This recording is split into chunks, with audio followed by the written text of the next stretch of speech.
অনেক বেঁচেছি তার জন্য যে আমার কাছে সব কিছু ছিল। এখন তার জন্য বাঁচতে চাই যার কাছে আমি সব কিছু।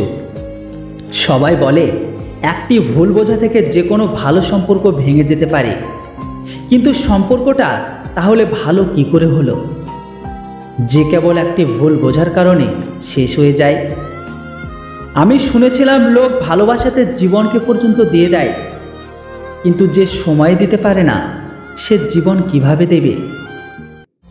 গুরুজনেরা বলে গেছেন, হাতে করে লাগা গিট দাঁতে করে খুলতে হতে পারে।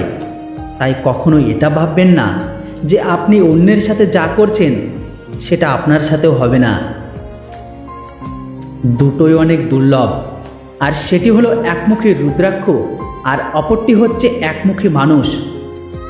কেউ যখন চোখে বালি দিয়ে চলে গেল, কি জানি তখন থেকেই মনে হয় ভালো দেখতে পাচ্ছি।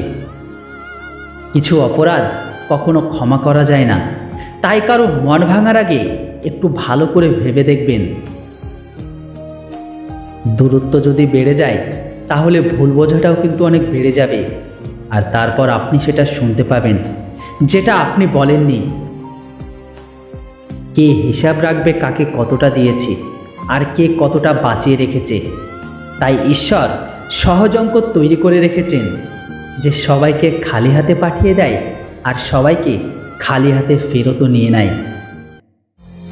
একবার হলেও অবশ্যই কিন্তু ওই গুরুজনদের ফটোগুলোকে একটু মনোযোগ দিয়ে দেখুন যা আপনার বাড়িতে টাঙানো আছে, আর ভেবে দেখবেন তিনি কি নিয়ে গেছেন আর উনি যাবার পর কোন কাজটা আটকে গেছে। বিশ্বাস করুন, আপনার জীবনটাই বদলে যাবে।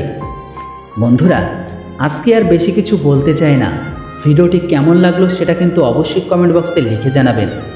ভিডিও ভালো লাগলে লাইক শেয়ার করতে ভুলবেন না, আর চ্যানেলটিতে নতুন হলে অবশ্যই সাবস্ক্রাইব করে রাখুন। থ্যাঙ্কস ফর ওয়াচিং সত্য কথা।